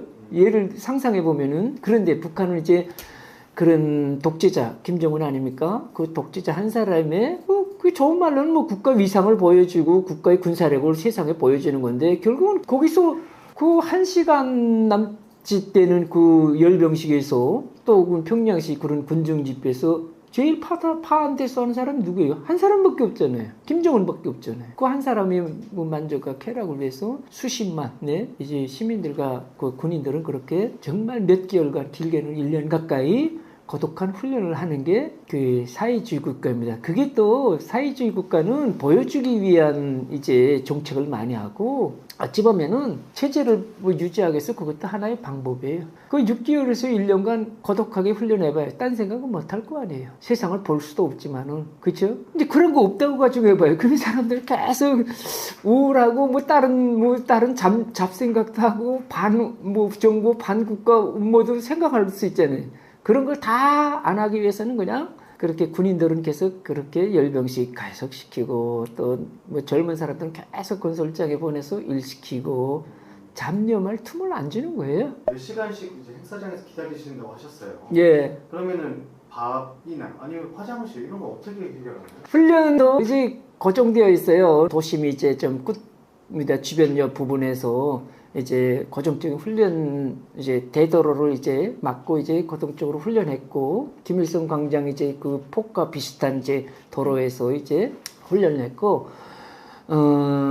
그때는 제가 오후 한 5시부터 밤 10시까지다 그랬잖아요. 이건 저녁 식사 시간인데 식사 주는 건 아니에요. 제가 했던 경험을 이제 얘기하면은 그때 250g짜리 한 200g, 250g짜리 되는 빵을 하나씩 줬어요. 빵을 하나 줬고, 우리말하면 그냥 일반 그런 빵이죠. 주먹만 하는 그런 빵 하나 줬고, 우유 혹은 미역국, 요걸 이제 한 컵 정도씩 줬어요. 딱 그거만 줬어요. 그리고 이제 그렇게 이제 5개월간 이제 빵 1개, 우유 혹은 미역국 한 컵씩 이제 배고팠고, 그거 먹고 이제 훈련했고, 그럼 밤 집에 끝나고 가면 밤 한 12시인데 그냥 호기차게 또 집에 밥이 있으면 먹고 뭐 죽 있으면 죽 먹고 저희는 그랬던 것 같아요.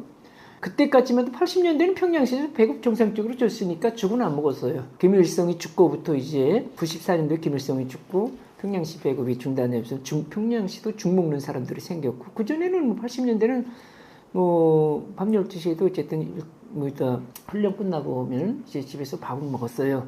그리고 당일 행사장인 때는 빵 주는 게 없어요. 빵 주는 게 없고 뭐 자체로 이제 주먹밥을 준비하라고 그래요. 연습장에서는 사람이 생리적으로 이제 소변도 나오고 변도 나오니까 워낙 또 먹는 곳이 크게 없었으니까 뭐 화장실 자주 간 기억도 없어요. 그래도 이제 물은 먹으니까 뭐 빵은 하지만 물은 여기저기서 먹으니까 이제 소변 나오잖아요. 그럼 이제 임시 가설 화장실은 있었어요. 그런 훈련장 주변에 이제 뭐 천막으로 친 이제 그런 임시 가설 화장실도 있고 당일 행사 당일 때 뭐가 중요하냐면은 김일성 광장은 그 7분 정도 지나가는데 그 본 주석당 7분 정도 지나가는데 완전 준비를 갖추고 이제 실행하다시피 한 건 그 썩 전에 그 광장 들어가기 한 500m, 700m 전부터 그리고 광장 끝나서도 한 500m, 700m 이게 다 합하면 한 1500m 되는 거리인데 이 거리 가는 구간은 시간이 좀 돼요. 2시간도 남아돼요. 그러니까 이제 그때는 화장실 갈 수가 없는 거예요. 그러니까 미리 다 봐야 되는 거예요. 한 광장에 이제 10시에 통과한다면은 그 2-3시간 전에 통과를 해야 되니까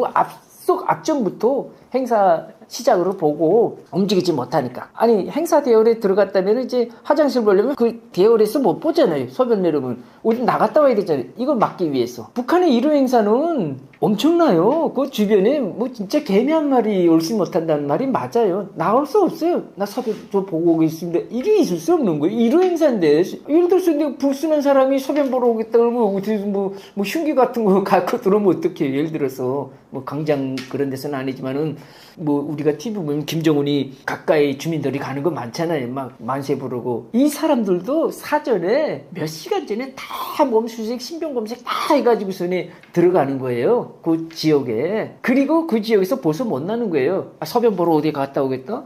그 사람이 불순하게 무슨 흉기 들고 다시 들어오면 어떻게 되는 거예요? 엄청난 뭐 끔찍한 일이 생길 수도 있잖아요. 김정은이 앞에 왔을 때 뭐 흉기를 찌를 수도 있잖아요. 북한이 그렇게 허술한 나라가 아니에요.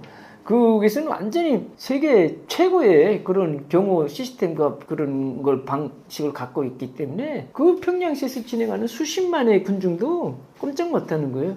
그냥 미리 다 화장실 봐야 되고 뭐 그거는 철칙이에요. 그래서 보면은 김일성 광장에서 진행되는데 저기 개선문 한 2km 남짓 되나요? 한 뭐 1.5km 남짓 되네. 거기서부터 이제 개선문 옆에가 이제 모란봉이에요. 야산 기슭까지 그런 기슭으로 이제 되돌아가는데 그냥 그런 데 가서 그냥 임시 가설 화장실은 설치되어 있어요. 천막으로. 그래서 이미 다 보고 들어가야 되는 거예요.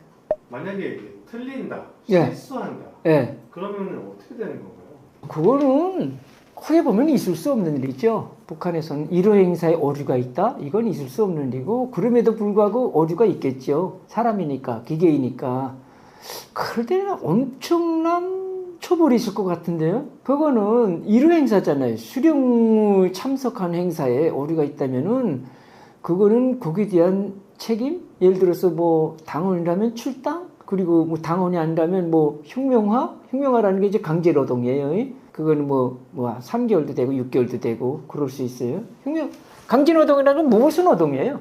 우리말로 하면은 무보수노동을 받든 뭐 심하면은 뭐 당원증을 이제 박탈당하던 이런 게 있고 평범하게는 이제 사상투쟁이라고 있어요. 이거는 뭐냐면은 쉽게 말하면 이제 정신청화인데 이제 조직원들 앞에서 자기 자아 비판을 하는 거죠. 내가 그 일호 행사에서 그런 이제 실책을 한 거는 이렇게 혁명성, 군중성, 계급성이 부족했기 때문이다. 수령에 대한 충성심이 부족했기 때문이다. 이렇게 자기 정신을 비판해야 되는 거예요. 그리고 이제 또 여러분들의 조언도 다 듣는 거예요. 그 조언도 알겠습니다. 고맙습니다 하고 받는 거예요. 그 조언에다가 털을 달 수도 없는 거예요. 그건 자체가 반당이니까. 그런 정도의 처벌은 분명히 있을 거예요.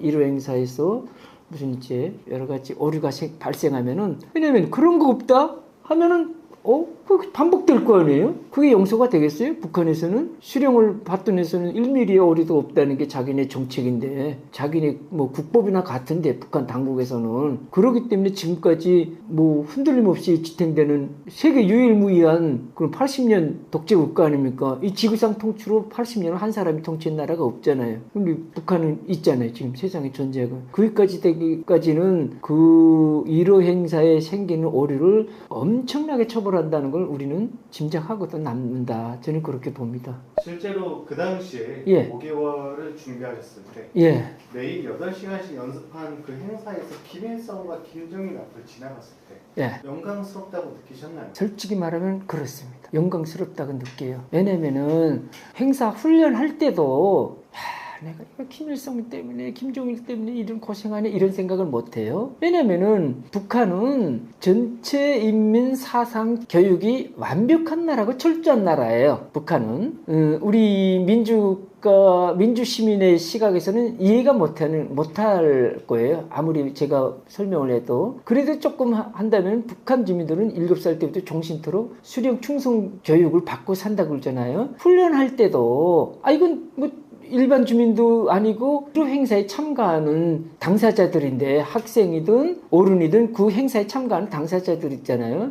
이 사람들에 대한 사상교육은 다른 사람보다 더 철두철미하지요. 그래서 항상 그 훈련하기 전에는 한 20분, 30분 정도 매일은 아니었어요. 한 매주? 한 번, 두 번은 그런 정치 학습 강연 같은 거 조금씩 했어요. 받았어요. 우리는 이번 행사를 통해서 이하면 위대한 시련과 친한 지도자 동지를 높이 모신, 그러니까 김일성과 김정일을 우리 혁명의 선두에 높이 모신 크나큰 긍지와 용의감을 갖고 우리 이 행사에 참여해야 된다. 이런 내용으로 이제 사상 주입부터 시키는 거예요. 그러니 항상 그게 머릿속에 배이는 게 자다가 깨나도 김일성, 김정일은 누구이지? 하면은 우리 당과 우리 혁명의 위대한 시령이고 수천 년 역사에서 가장 훌륭하고 위대한 절세의 위인이고 지도자이다. 뭐 등등. 이거는 제가 지금 내일 모레 60인데 이거 12살 때 받은 교육 지금 입에서 술술 나오잖아요. 사람은 10대 교육 받은 거를 60대까지 갈 수는 있어도 30, 40대 받은 교육 못 가요. 어릴 때 받은 교육이 오래 가는 거예요.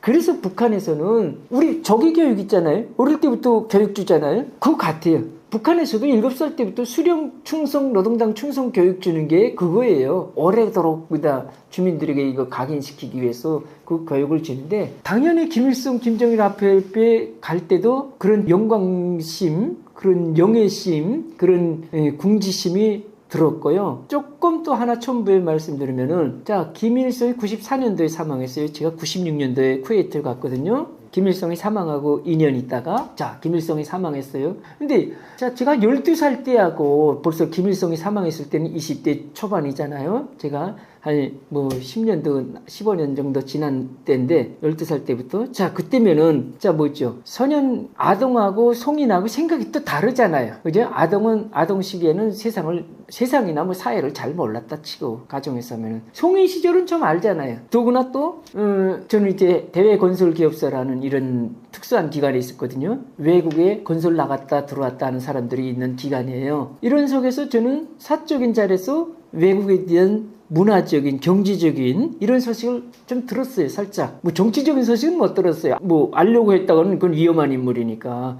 야, 그 나라 뭐 문화는 어때, 경제는 어때, 생활은 어때, 이런 건 물어봐도 돼요. 답변해도 되고. 근데 그 나라 뭐 정치는 어때, 이런 건 안 되거든요. 자, 그런 걸 알으니까 외국에 건설노동 갔다 온 사람들, 그땐 주로 소련이나 뭐 리비아나 이런 나라들 많이 갔어요. 80년대, 90년대 초반까지. 그래 갔다 온 동료들이 얘기를 들으면 남조선 뭐 발전했다는 거 간접적으로 들을 수 있어요. 그러면은, 자, 성인이니까, 그러면은 우리는 남조선에 비하면 못 산다는 거고, 수령도 아버지하고 아들이 한다? 이것도 세상에 있을까 없을까? 이런 생각은 해볼 수 있잖아요. 나라가 잘 사는 건 뭐 지도자들이 훌륭해서 잘 사는 것 같고, 그러면 나라가 못 사는 것도 지도자가 무능해서 못 살지 않을까? 이런 것도 생각해 볼 수 있잖아요. 성인이니까. 아동 때는 그런 생각을 못 하잖아요. 당연히. 자, 그러면은 우리는 그렇게 이제 성인에 대해서 내가 우리는 부자가 이렇게 아버지 아들이 수령을 하는데도 왜 이렇게 못 살지 이런 생각도 하고, 수령이 소고해가지고도 왜 이렇게 인민들이 고생해야 되는지 수령이 소구하고도 이거는 뭐 금수산 태양궁전에 시신을 모신대. 우리말하면 이제 시신 박물관이야 이거. 전 세계에 이런 유래가 없어요. 썰에는 있어요. 인류 최초의 시신 박물관 만든 게 이제 레닌 동상이에요. 약물에다가 이었는 거예요. 그걸 모방해서 이제 그대로 했는데, 그 다음에 뭐 어느 나라에 어느 민주국가에 당연히 없고 사회주의 국가에는 한두 개 있을 거예요. 아마 세계 대부분 절대 가반의 나라가 90% 99%의 나라가 대통령 죽으면 매장하든가 하장하든가 둘 중에 하나예요. 근데 북한은 그거 아니잖아요. 김일성, 김정일 어디에 들어가 있어요? 유리관에 들어가 있잖아요. 시신 박물관에 들어가 있잖아요. 그 주민들이 계속 그 앞에 와서 머리 쪼아리고 충성 맹세하잖아요. 그러기 위해서 유지하는 거예요. 주민들 충성을 유발시키기 위해서. 자, 그런 생각까지 가지고 있었는데 수령은 죽어서도 화학궁전에 들어와서 거기에 들어가는 것 때문에 주민들은 식량 배급 없어서 굶주리고 있는데, 이런 생각 어른들 다 가지고 있잖아요. 저도 생각 가지고 있었어요. 말은 못했지만. 그런데 그 상태에서 제가 어디 가냐면은, 자, 완수대 동상이라고 해요. 김일성 초대형 동상이 있어요, 이게. 그때 김일성만 죽었으니까 94년도에 김일성 동상 앞에 이거 24시간 거기 가서 이제 꽃다발 계속 이제, 왜냐면 매 24시간 나면은 계속 시간 타임별로 뭐 전국 각지에서 올라오고 평양시 각처에서 올라오니까 그게 전국 24시간도 모자래요. 그게 다 째어져 있어. 몇 시부터 몇 분까지 어느 기간 어느 단체 어느 군부대 학생 뭐 엄청 수많은 단체 아니에요. 저도 한순간, 저희 다 기간도 이제 어느 시간에 갔어요. 근데 제가 속으로 그때 표현은 못했지만, 수령 때문에 우리는 정말 못 사는 것 같은데, 이런 불만은 가졌지만은, 그 수령 동상 밑에 가서는 어땠냐면은, 눈물이 나와요, 진짜. 왜 나오냐면은, 사람이 감정동물이에요. 군중심리라는 게 있잖아요. 스피커에서는 김일성에 대한 어록이나 김일성에 대한 칭송이 그냥 요란하게 나와요.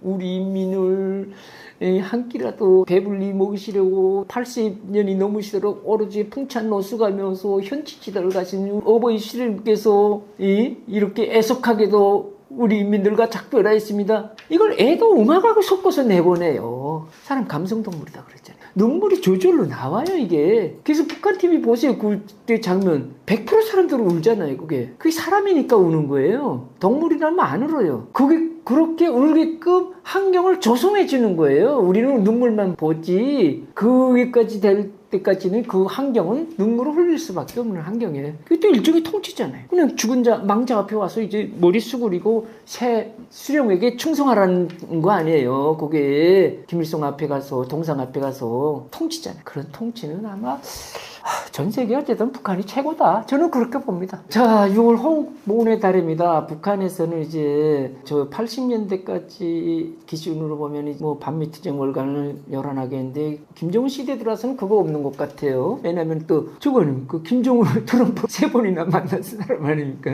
미합진국 대통령 거쳐서 민주주의인민공화국 뭐 국방위원장, 국무위원장과 뭐 행정회담도 하고 뭐 미중 정상회담 몇 번 했잖아요. 저기 베트남에 가서 판문점에서도 만났댔고 그런 거 있으니까 그런 건 안 하는 것 같아요. 북한에서 미국을 이제 그 공식적으로 대외적으로 하지 않은 거. 그러나 이제 북한 내부에서는 여전하다. 북한 주민들에게 주입시키는 거는. 여기는 정말 5월달은 가정의 달, 6월은 이제 호국보훈의 달. 대한민국을 지키고 이제 사수한 뭐 이런 우리 호국 영령들에게는 늘 감사하며 살아야지요. 이거는. 그래서 북한은 제가 지금까지도 말했지만 북한은 대한민국을 침략했던 침략국이고, 우리는 그걸 막아냈고 그리고 지켜냈고, 또 대한민국을 이렇게 세계 12번째, 13번째 경제 강국으로 만든 거 아닙니까? 북한은 세계 153위쯤 됩니다. 아프리카 나라 같은 정말 형편없는 나라인데, 오직 좀 이상하게 지형학적 특성으로도 또 이제 중국과 러시아하고 붙어 있고, 또 정말 세계 국제 정세가 정말 아이러니하게 너무나 이상하게 흘러가는 것 같기도 하고, 그럼에도 불구하고 우리는 이 땅 자유 대한민국을 항상 사랑하는 마음과 튼튼히 지켜야 된다고 저는 그렇게 봅니다.